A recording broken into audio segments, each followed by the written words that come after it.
Oi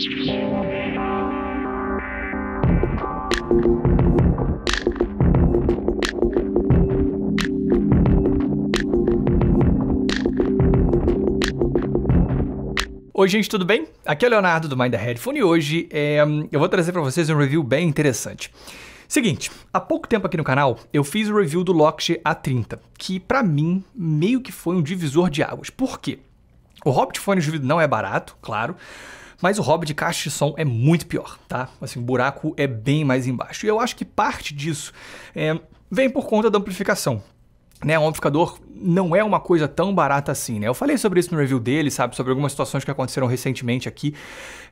Você até tem opções relativamente acessíveis, né? De marcas como Cambridge Audio. E aqui no Brasil, assim, até conseguir encontrar, hoje em dia é um pouco mais difícil, mas tipo, uns amplificadores de entrada da Pioneer, da Yamaha, alguns receivers estéreo da Denon, por exemplo. Mas assim, todos esses, mesmo sendo de entrada, são mais caros, muito maiores e menos completos e funcionais, né, do que o Lockheed A30, né? O A30 ele é um sistema completo, sabe? Ele é um DAC, é um amplificador de fone de ouvido e é um amplificador de caixa de som. E faz isso com muita qualidade, sabe? Por exemplo, eu prefiro o A30 ao meu antigo Cambridge 340 ASE, que é um amplificador integrado, fica bem maior, um pouquinho mais caro também. Então assim, eu fiquei muito impressionado com o tanto que o A30 entrega pelo preço, né? E para mim, o A30 meio que foi um sinal de que o movimento que essas marcas chinesas como SMSL, Topping, Sabage, Lockheed fizeram no mundo dos fones, né, do hobby dos fones, como amplificadores e DACs feitos para fones de ouvido, tá começando a acontecer com caixas de som, né? E isso é bem interessante porque, como vocês sabem, eu sou fã dessas marcas, sabe? Eu acho que o tanto que eles entregam, né, em relação ao que você tinha, cara, quando eu entrei nesse hobby. Então, assim, pô, agora eu fico com o Topping X5 lá na minha mesa aqui na Cuba, Topping A30 e D30 aqui, né, no estúdio, e na minha casa o SMSL S8, S e SH8S, né? Então, assim, eu não vejo motivo para ter nada muito diferente, assim. Porque, realmente, assim, o que essas caixas entregam em desempenho, qualidade de construção e funcionalidade por um preço baixo é impressionante.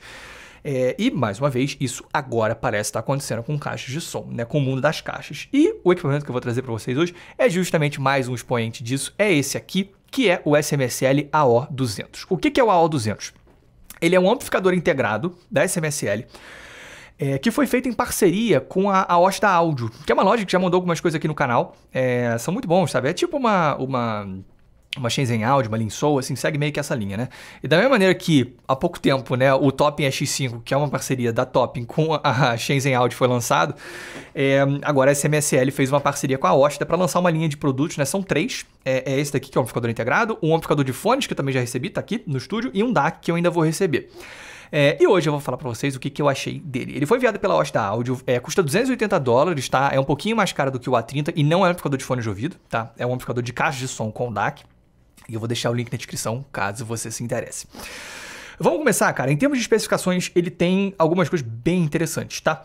Ele é um amplificador classe D, usa o mesmo chip Infineon do A30, exatamente o mesmo modelo. Só que ele é balanceado, então ele tem dois chips, um para cada canal, né? Ele é totalmente separado, né? Canal direito e esquerdo.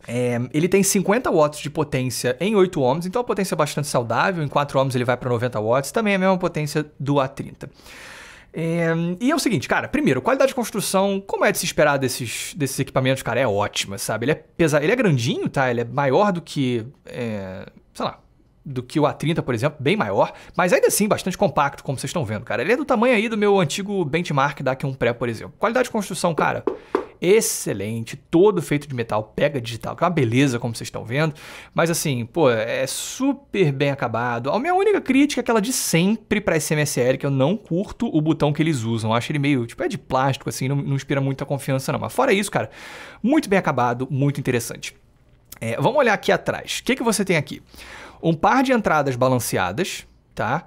Um par de entradas RCA, e aí só explicando, tá? Pra galera que talvez tá iniciando, né? Não sabe exatamente o que é um amplificador integrado, tá? Só acho que é interessante eu poder explicar isso pra vocês.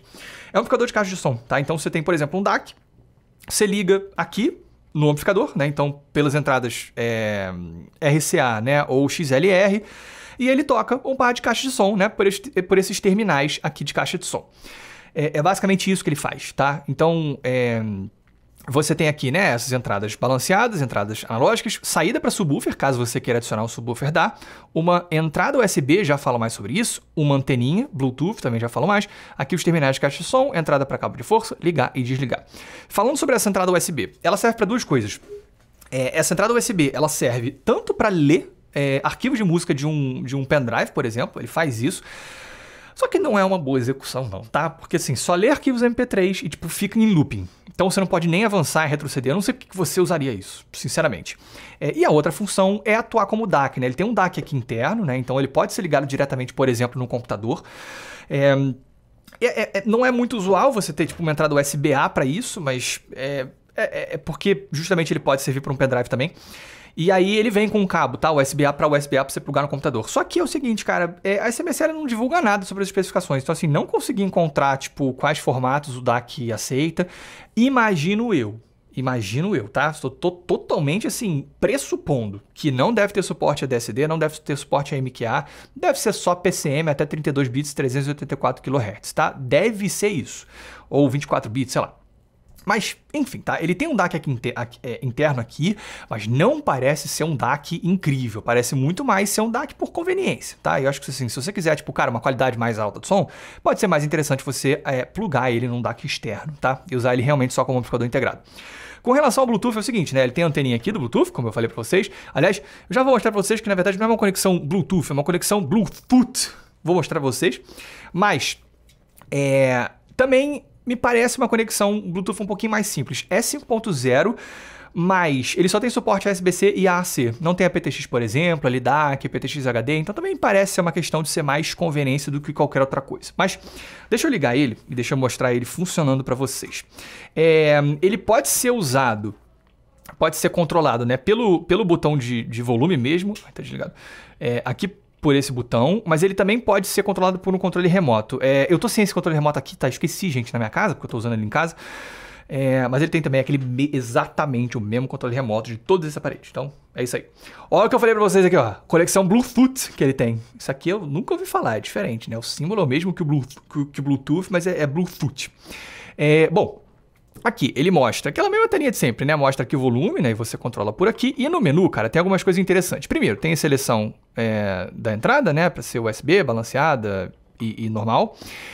Equalizador, Bass, Treble também tem aqui. Soft Clipping, Dimmer e o brilho da tela. O que eu achei interessante? Bom, no Bass você pode controlar. Eu botei no -4, já vou explicar por quê. Aqui no EQ, olha só, você tem aqui um direto, um tone, um bass, super bass, rock, soft, clear e tal. Basicamente aqui, cara, você vai ter tipo algumas pequenas modificações, mas é o tipo da coisa que eu não vejo tanta necessidade assim, porque eu posso controlar individualmente aqui direto, né? Aqui são alguns presets. Um que é diferente, cara, é esse SDB. O que é SDB? A SMSL, ela tem aparentemente uma patente dele, está no manual.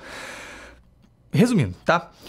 Muitos equipamentos, muitos amplificadores mais antigos, cara, tinham um botão que era o Loudness. O que o Loudness fazia? O ouvido humano, ele evoluiu, né, ao longo do tempo para focar mais na região média, que é a região das vozes, né, que é para facilitar a comunicação, né, com a mesma espécie, fala, por exemplo. Quando um som que a gente está ouvindo está mais baixo, ele acaba sendo muito mais focado nos médios. É meio que mais difícil escutar graves agudos de um volume menor. Quando o botão de loudness, ele faz justamente, ele aumenta o grave e o agudo para que você tenha a impressão de que aquele som é mais alto. É resumidamente isso que o loudness faz. Esse SDB é como se fosse um loudness variável com o volume. Eu achei muito interessante, cara. Então assim, vamos supor, se o volume estiver muito baixo, o nível de boost que ele vai dar para os graves e para os agudos vai ser alto, por exemplo. Se você aumentar um pouquinho o volume, ele vai começar a diminuir esse boost de graves e agudos, né? É como se fosse uma curva loudness adaptável. Achei bem legal, cara. Achei que funciona bem. Nunca tinha visto isso. Então, achei isso bem interessante aqui nele, tá? Mas acho que é isso, tá? Deixa eu desligar aqui para não ficar esse cabo. Em termos de funcionalidades, aspectos físicos, é isso. Vamos agora para o que mais interessa, que é o som. Bom, eu fiquei surpreso, ou não, talvez eu esperasse, né? Um desempenho bom como o que eu encontrei aqui. E já para tirar do caminho, o seguinte, ó. Eu usei ele de duas formas, né? Usei ele tanto via Bluetooth, quanto com um DAC interno, quanto com um DAC externo, né? Sendo alimentado pelas entradas XLR. Sinto que os três são diferentes, tá? O Bluetooth realmente, assim, ele parece ter um pouquinho de perda de resolução, de clareza, transparência, tá? Ele fica um pouquinho mais embolado. O DAC interno também parece ser um DAC um pouco mais simples, tá? Achei que adicionar o SMSL, o SU8S, me trouxe um incrementozinho, mais uma vez, assim, tipo, resolução, transparência, detalhamento, tá? Mas assim, o Bluetooth pra mim foi o piorzinho. Não é que seja ruim, tá? Assim, como conveniência é ótimo, né? Você, pô, fica lá na sala, meu apartamento é muito pequeno, cara, tô com o celular, né, na mão, controlo de onde eu tiver, acho ótimo. Não tô ali na frente das caixas pegando a mesma qualidade, não sei o quê. Agora, se você quer qualidade máxima, bota um DAC externo nele que você vai ter um desempenho melhor. E com o DAC interno ele fica bom também, tá? Longe de ser um desempenho ruim, mas é um pouquinho pior do que você colocar um DAC um pouco mais interessante nele. Usando um DAC externo especificamente, né, que foi como eu ouvi ele mais, eu fiquei impressionado, tá? Ele tem uma pegada que é a que eu esperava, que é aquela pegada bem, cara, detalhada, aberta, viva, sabe? Que eu considero muito neutro. É uma pegada que em algum lugar me lembra a do Cambridge 340 ASE, em termos de tonalidade, né? Que é essa coisa um pouco mais energética, um pouco mais viva, mas ainda assim muito neutro e muito natural, cara. Muito direto no melhor sentido da palavra. Para mim, assim, ele executa a função de amplificação de uma maneira exemplar, tá? Achei ele melhor do que o A30, apesar da potência ser a mesma, cara. Eu não sei, eu senti ele um pouco mais forte. O que mais me impressionou aqui é autoridade. Tá? Eu testei ele com três pares de caixas, basicamente. As Tropic Audio TA35 aqui, as DALI Concept 2, que foram as que eu usei na demonstração do Lockheed A30, e como ele tá ligado na minha casa, eu levei ele pra casa, tô usando ele direto lá. E com a Jama R907 do meu pai. Mas vamos lá. Primeiro, tanto com as DALI quanto com as TA35, o resultado eu achei excepcional, tá? Assim, amplificação, putz, com potência de sobra para essas caixas, muita autoridade, sabe? Você sente aquela sonoridade assim com pegada, sabe? Com força, entendeu? Nenhuma dessas são caixas tão difíceis assim, mas tipo, eu vou botar da seguinte maneira, cara, eu nunca escutei as DALI Concept 2 com graves tão, não é vigorosos no sentido de exagerados, mas assim, mais fortes até do que eu... foi por isso que eu botei menos 4, até porque a posição na minha casa, tipo, eu tive que botar num lugar que não é a porcaria, porque fica com muito grave. Mas assim, eu nunca vi, realmente, assim, as DALI Concept 2 serem tocadas com tanta segurança, tanta pegada, sabe? Tanta precisão. É uma assinatura sonora que tem muito a ver com elas, né? Porque são caixas mais melódicas, assim como as TA35. Então, assim, em termos de tonalidade, casou muito bem. Em termos técnicos, né? Assim, cara, é uma pegada muito detalhada, muito aberta.